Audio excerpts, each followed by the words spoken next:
For many years now, we have been treated to the phenomenon of Neymar Jr., but even before he became the most expensive player in football history, the Prince of Brazil was already the main event. He burst onto the scene with ricks, flicks, and kicks as a skinny legend with the sombreros of true samba ball. More importantly, he recorded over 200 goals and assists for Santos, won the FIFA Confederations Cup for Brazil, the Copa Libertadores, and much more for Santos. His individual cabinet also weighed heavily with Ballon d'Or nominations, a Puskas Award, Confederations Golden Ball, and multiple Bola de Ouros. In those days, he was widely regarded as the next Pelé. He set Brazilian football on fire and threw Europe into the greatest bidding war ever seen in modern history. For one, we can say he is the greatest Wonderkid of all time, and even the hypes of Kylian Mbappe, Erling Haaland, couldn't match up. Welcome to Football Pro. In this video, we're going to examine the phenomenon of Neymar Jr.'s meteoric rise and why he is considered the greatest Wonderkid of all time. This channel is dedicated to bringing you awesome, regular content in and around the beautiful game of football. Let's dive in. The Golden Boy was born to a low-income class family in Mogi das Cruzes, Sao Paulo. His father, Neymar Santos Sr., made do with a journeyman career at local football clubs, but a fateful event twisted the dagger of fate. A ghastly accident occurred which caused permanent injuries to Neymar Sr. and almost cost Neymar Jr.'s own life. Thankfully, it didn't. However, the injury problems ended Neymar Sr.'s career and the income that came with it.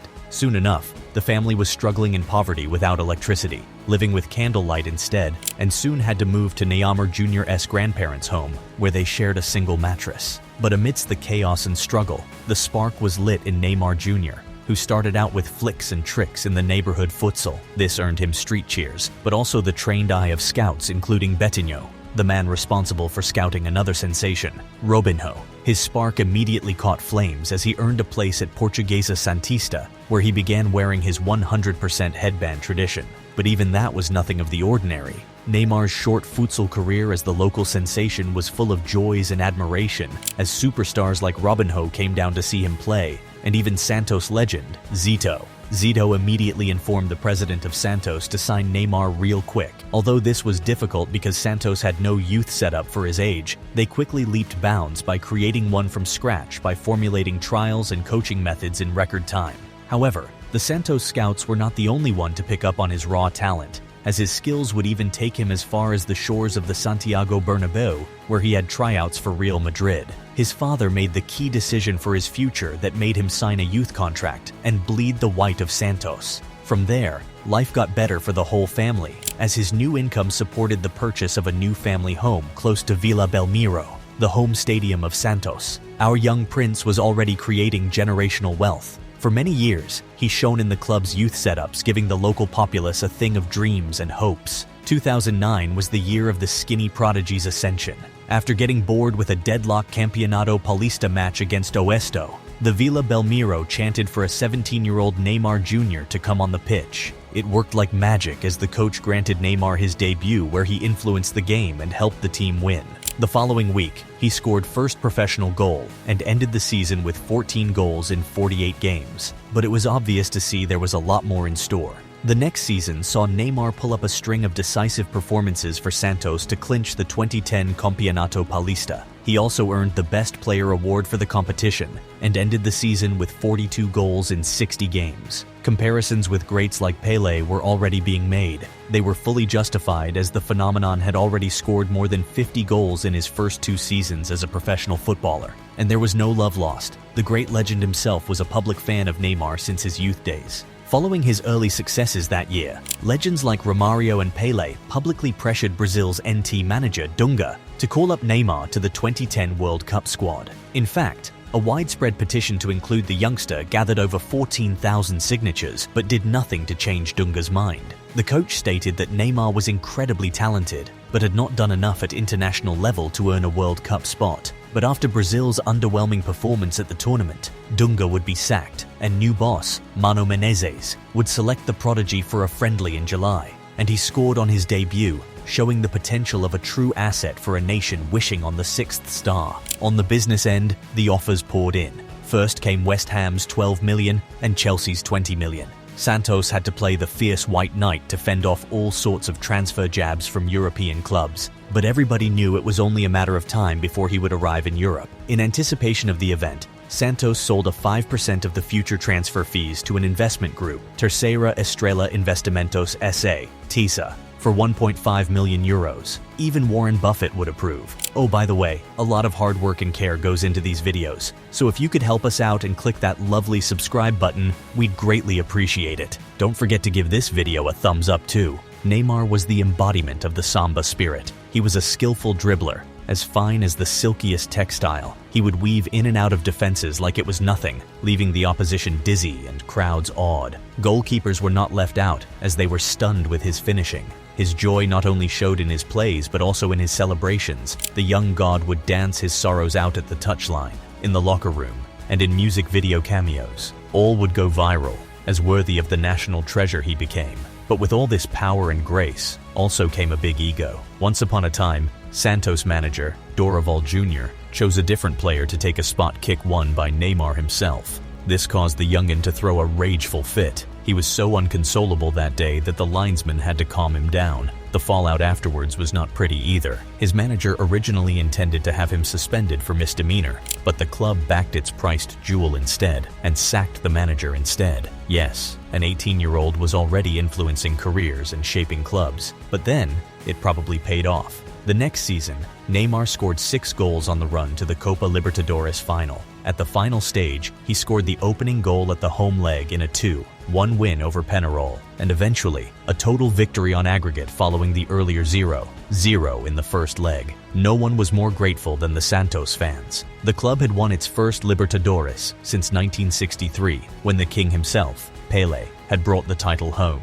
The 19-year-old had simply proved himself as the best in the continent. Once again, the European sharks circled the Santos cruise. In fact, tension got to a head when the club's president threatened to report Real Madrid for trying to seal Neymar's signature with a pre-contract agreement. They were really trying to risk it all, and teenage Neymar was casually causing international beefs. In fact, Santos tightened their close grip on Neymar's shirt with a contract extension that kept him at the Pache till the 2014 FIFA World Cup. The new contract included a 50% bump in wages, almost on par with his expected wages at a big European club. 2011 was truly the year where the hype peaked. He began to show the makings of a true talisman on the international stage. That year's edition of the South American Youth Championship saw Neymar finish as the tournament's best player with 9 goals in total, including 2 in the final during the 6-0 thumping of Uruguay. Later that year, he also featured in the Copa America, where he scored 2 goals against Ecuador and won a Man of the Match award against Venezuela.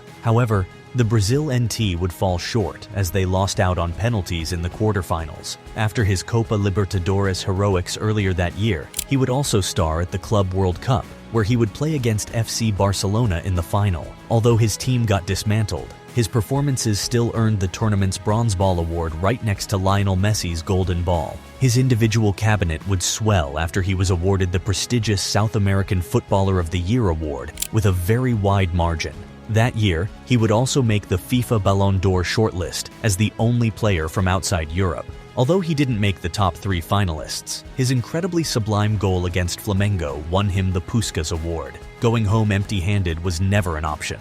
While the young prodigy was cooking defenders on the weekends, his grind did not stop on the weekdays as he kept bagging various sponsorship deals. He signed with Nike in 2011 and joined Panasonic as an ambassador for 2 years in a $2 million deal. His hype was not lost to the world as he featured on the cover of the Time magazine in the Next Pelé article. He also joined his legendary birthday mate, Cristiano Ronaldo, on the cover of Konami's PES 2012 and PES 2013. In fact, France Football's 2012 edition of the world's richest footballers ranked Neymar among the wealthiest of his peers, with an earning of more than $18 million over the past 12 months. And the next year, he was ranked by Forbes as the most marketable athlete in the world. It was really his footstool after all. The next year, Neymar marked his 20th birthday by scoring his 100th goal as a professional player. You really can't make this up. Santos's jewel would dazzle his audience with braces and win hearts by routinely picking up another Campeonato Paulista cabinet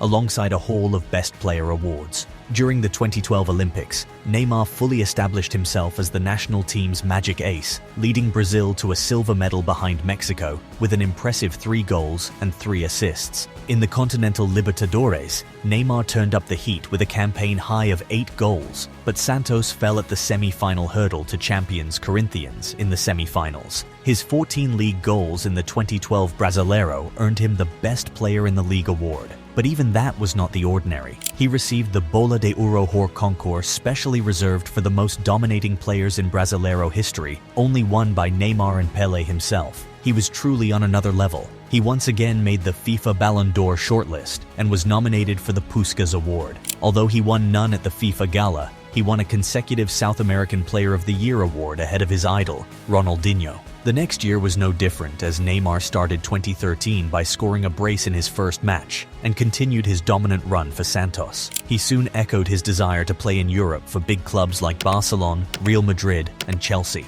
Afterwards, he delivered a maddening performance against União Barbarense 4-0 in the Paulista, scoring 4 goals with 1 disallowed, and came close to a 5th by hitting the crossbar. He was beginning to take out his boredom on those poor clubs, but luckily for them, Neymar's entourage made public that the player would leave Brazil before the World Cup.